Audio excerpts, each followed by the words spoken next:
7천면적 전 천년설입니다. 자, 계시록 안으로 들어가죠. 1장입니다. 계시록 1장은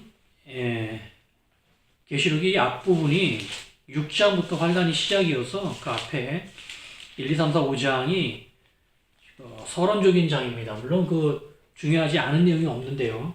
지금 1차적으로 봐야 될 것은 6장부터 19장까지의 7년 대환난, 6장부터 19장이 7년 대환난인데요.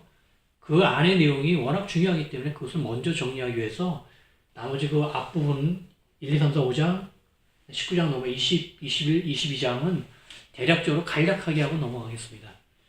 그 부분은 두 번째, 세 번째 볼 때 세세하게 묵상을 하기로 하고요. 계시록 1장은 예수 그리스도의 계시로 시작되는데요. 이 계시라는 단어는 아주 그 구약적인 단어이긴 한데 신약에서 또 많이 나옵니다. 자, 아주 그 1장 1절부터 우리는 그 요한계시록이 철저하게 구약적인 어법을 그대로 사용했다는 걸 알 수 있는데요. 바로 시작에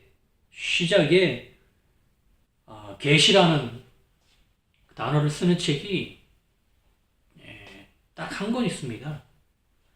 그것이 뭐냐면 이사야 1장 1절이에요. 이사야의 시작이 바로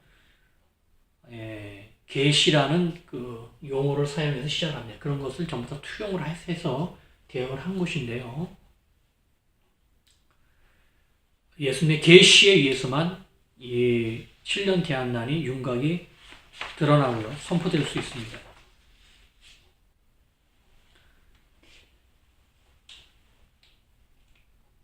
이러한 계시는 요한계시록을 보면은 이제 그 계시록이 1장 1절인데요. 1장 1절은 아주 굉장히 그 계시라는 단어를 통해서 구약적인 그 어법으로 시작이 되는데 또 계시록의 마지막인 22장 21절은 아주 신약적이죠. 주 예수의 은혜가 모든 자들에게 있을지어다 하면서 아멘 하면서 아주 신약적으로 마칩니다.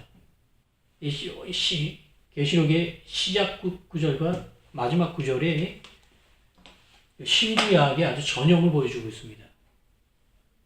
이런 전체 구조가 아주 세밀하게 맞춰져 있는데 이런 부분에 대해서도 저도 참 묵상을 나누고 싶은데 지금은 워낙 그 내용이 많고 먼저 묵상할 것이 많아서 지금은 정말 대략적으로 넘어가겠습니다. 그러면서 이제 계시록은 이제 그 사도 요한이 밤모섬에서 본 환상을 글로 기록을 하면서 시작을 합니다. 그런데 여러 가지 그 서론적인 이야기가 있습니다. 일단 계시라는 그 단어를 통해서 구약과 아주 그 직결되게 특히 이사야서와 예언서의 시작인 이사야서와 아주 직결되면서 계시록의 그 무게를 던지고 있고요. 이는 하나님이 그에게 주사 반드시 속히 일어날 일들, 반드시 속히 일어날 일들.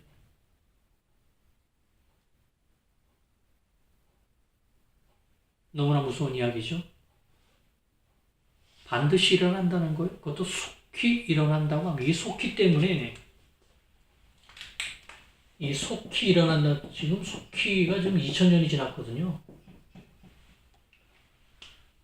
이 속히 일어난다는 이 불같은 그 다급함의 그 외침은 이 요한계시록 22장 가서 아주 계속 반복됩니다. 그런데 2000년이 지났어요. 자, 이게 정말 주님께서 거짓말을 하시는 것도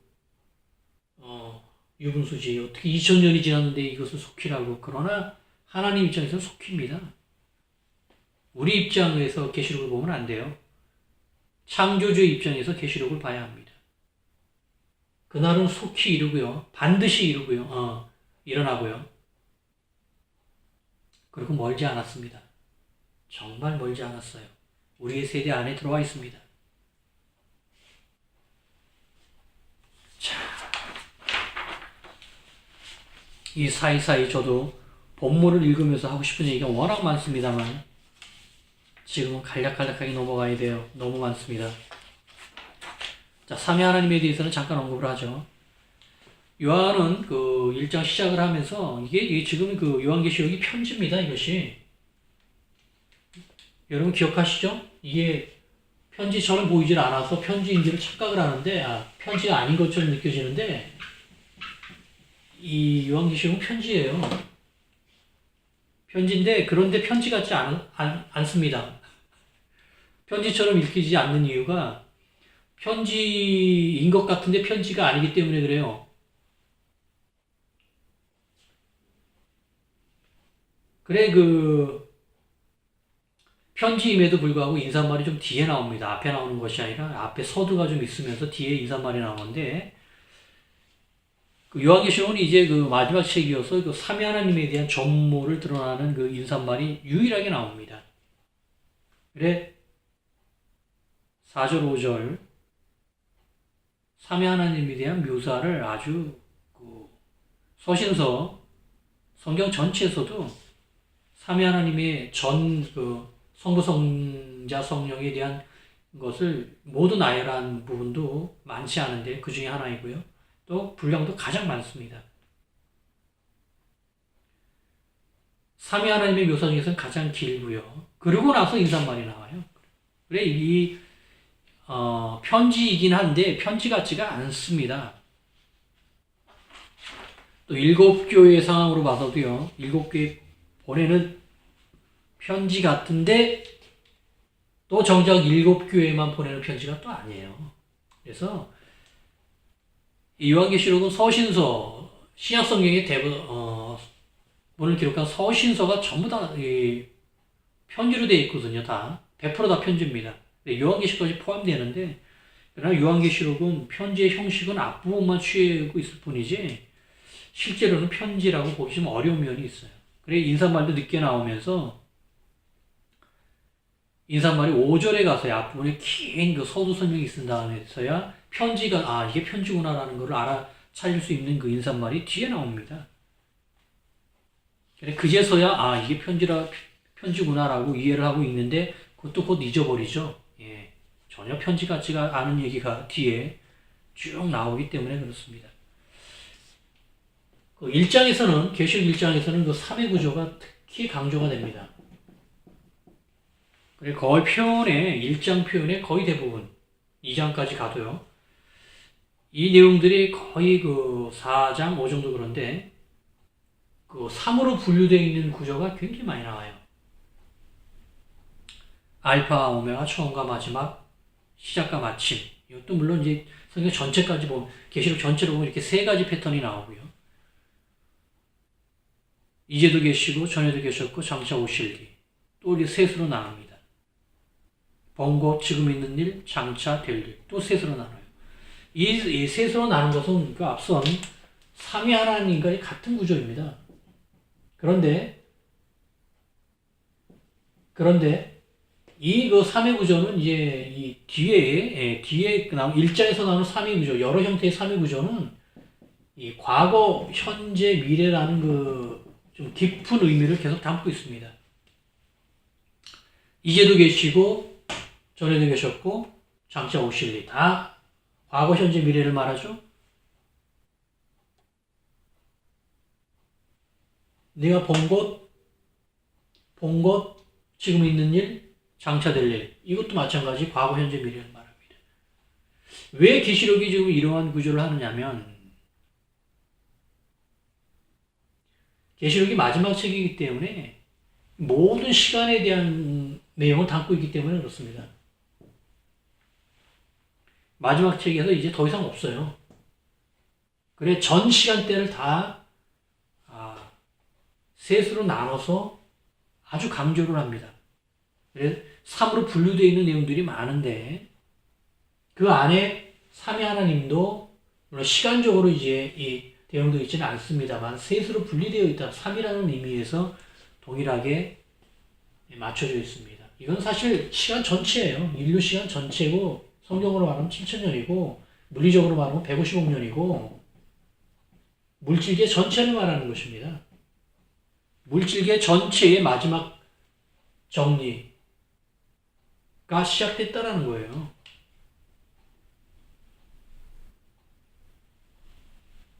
그리고 인류 전체를 말합니다. 물론 앞선 전체 구조도 봤지만 심판에서 아담 이후에 모든 인류가 다 깨어나서 심판을 받죠. 과거의 인류, 사도 요한이 시대의 당대의 인류, 그 이후의 인류의 인류에게 전하는 마지막 하나님의 말씀이라 해도 과언이 아닙니다. 자, 이 셋으로 분류된 구조도 아주 정교하게 맞춰져 있는데 이 구조 역시 2차, 3차 때 내용을 보기로 하고요. 이게 지금 마지막 책에서 이렇게 전 영역을 자꾸 얘기를 하는 겁니다. 전 영역의 구조가 제시가 되는 거예요. 뜻을 아시겠죠? 시간이나 공간이나 대상이나 다 전체를 말하는 거예요. 전체를.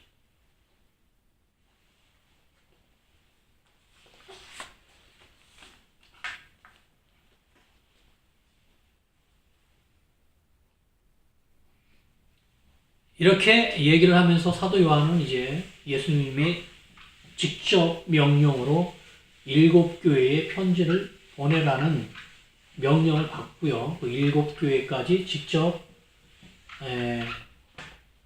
말씀을 듣습니다.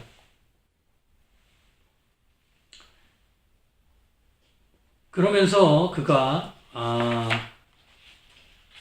그 내용들을 하나씩 기록을 하는데요. 7교회에서 보듯이 요한계시록은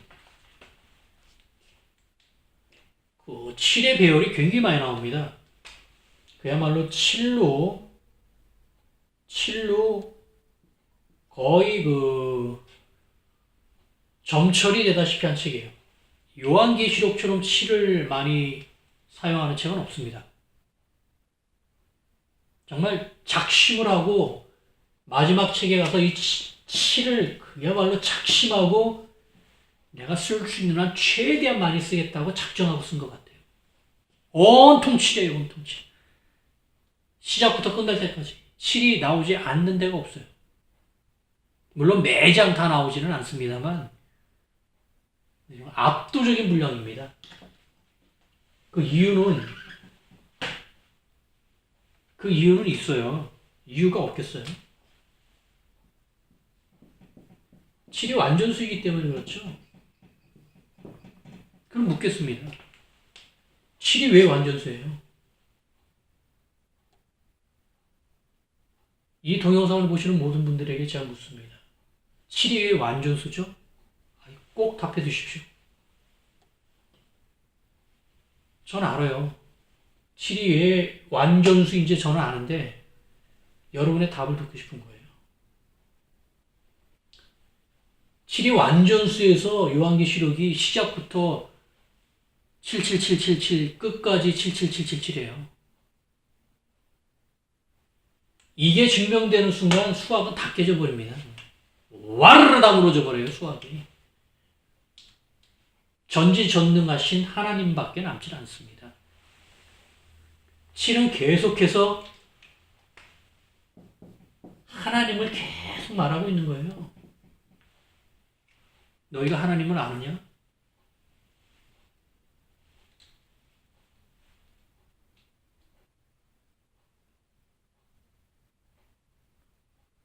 요한계시록이 7의 사용법이 워낙 많아서 이거를 쭉 나열할 수는 없고요. 나열을 해도 7의 의미를 아는 것이 훨씬 중요하지 나열한 그 내용들은 어떤 내용이든지 충분히 이해가 됩니다. 문제는 7이 왜 완전수냐라는 걸 모르기 때문에 문제예요. 이거를 아는 순간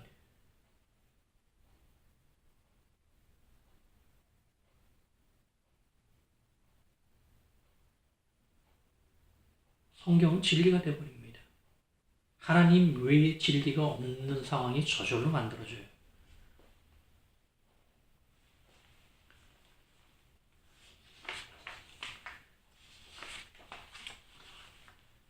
자, 이렇게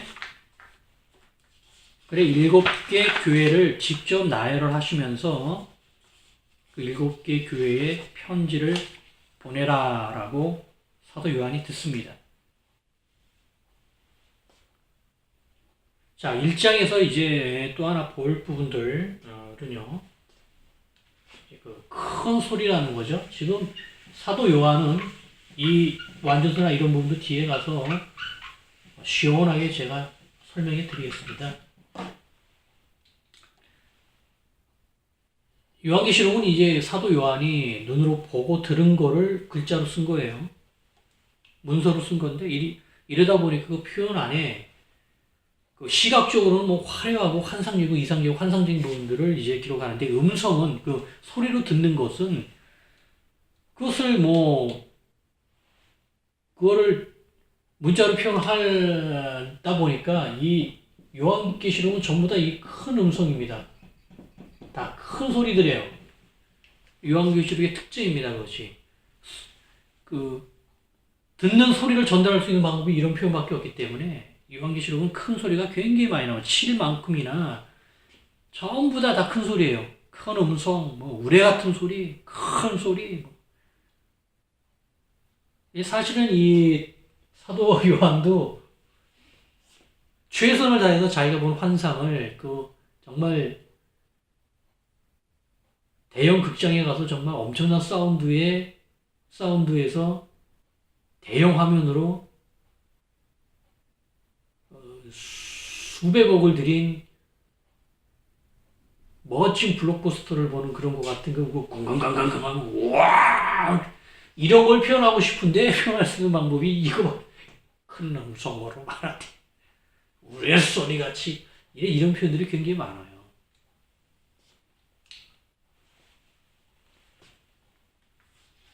문서의 한계겠지만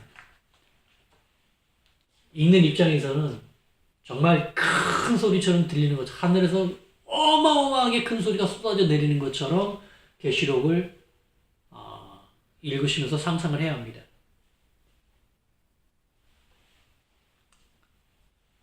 (1장 10절은) 성령의 감동에 대해서 말하죠. 사도 요한 스스로 이 글이 성령의 강한 감동에 의해서 계시가 되고 기록이 됐음을 거듭 알리고 있습니다. 이 표현 역시도 어떤 책의 서두에 감동이라는 단어를 쓰는 예언서들이 있어요. 거기에 맞춰져 있습니다. 그리고 1장의 후반으로 넘어가면 이제 사도 요한이 주님의 형상에 대해서 표현을 합니다. 이 표현 역시도 다 선례들이 다 있죠. 대응하는 앞선 책들에 다 이 선례들이 있습니다. 다니엘서에 있고요, 에스겔서에 있고, 시브리서에도 있고요. 다 이 선례들을 모아서 다시 마지막으로 주님의 형상을 모아서 기록을 하는데, 이때 형상은 계시록 1장의 주님의 형상은 이때는 인자의 모습이에요. 즉 사람의 형상입니다. 계시록 1장은요. 그런데 똑같은 주님의 임재 이 상황이 이제 계시록 5장을 가면 이게 분명히 예수님이시죠? 예수님이신데 5장에 가서는 이 예수님이 이제 어린 양으로 바뀝니다. 그리고 구약이나 다른 지역에서 다른 책에서 말하는 이 인자의 형상, 보좌에서 형상 이것은 예수님이 아니라 이 형상의 인물은 하나님이셔요. 그런데 사도 요한은 하나님으로 기록한 이 표현을 예수님의 형상으로 바꿔서 지금 기록을 합니다. 이 두 분이 같다라는 거죠. 그리고 5장에 가서는 이 예수님을 어린 양으로 또 바꾸는데요. 이 1장의 역할과 5장의 역할이 다르기 때문에 그렇습니다. 어린 양은 본격적으로 제사를 준비하는 거예요. 환란을 준비하는 겁니다. 그리고 특징 때문에 위치별로 내용들이 바뀌고 있어요. 그런 부분들은 그렇게 어려운 부분이 아니어서 유념해서 보시면 될 것 같고요. 자, 7별에 대한 부분도 좀 많이 할 얘기가 있는데 7별을 주의 종으로 해석하는 것은 무리가 있습니다. 그 부분만 제가 말씀드리고요. 세세한 내용은 다음에 보기로 하겠습니다. 자, 그래서 지금 사도 요한은 7개 교회에 편지를 보내라 라는 예수님의 징명을 받습니다.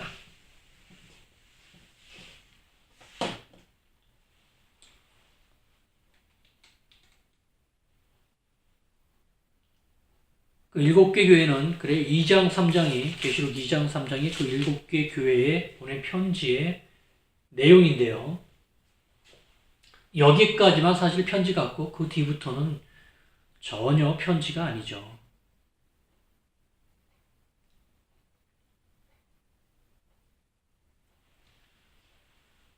자, 계시록 1장을 지금 대략적으로 빨리빨리 봐서 맞췄는데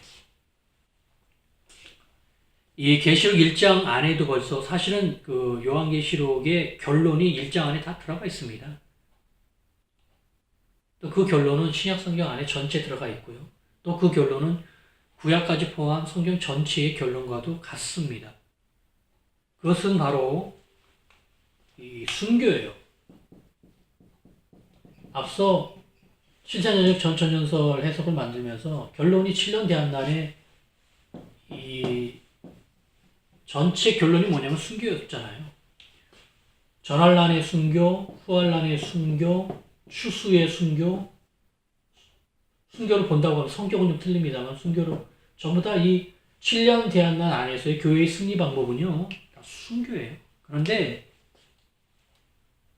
그것이 계시록 1장에 이미 다 정확하게 계시가 됐어요.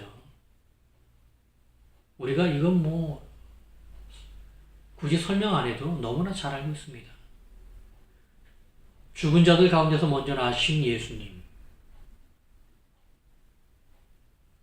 너무나 당연한 거 아니에요? 18절. 곧 살아있는 자라. 내가 전에 죽었노라. 그러나 볼지어다. 이제 세세토록 살아있어. 죽었으나 살았다는 거예요.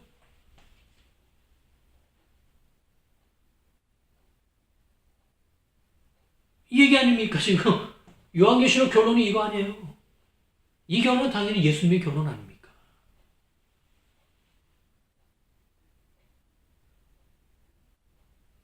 죽어야 산다는 거예요. 신약의 결론하고 똑같습니다. 이게 계시록 1장이 이미 다 정확하게 계시가 됐는데 너무나 당연한 얘기고 너무나 귀에 닳도록 듣고 들어서 이제 만성이 돼서 감각이 없는 상태에 말이 된 거예요. 그러니까 정작 계시록을 풀 때는 이렇게 안 가려고 하는 겁니다.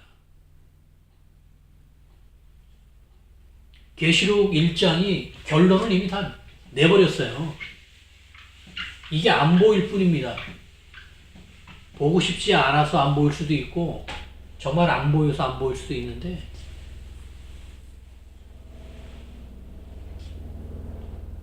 이 영광을 위해서 사실 계시록이 시작이 돼서 마무리가 되는 거예요. 결론이 나는 겁니다. 세세한 내용들은 다음에 쭉 보기로 하죠. 7개로 넘어가겠습니다.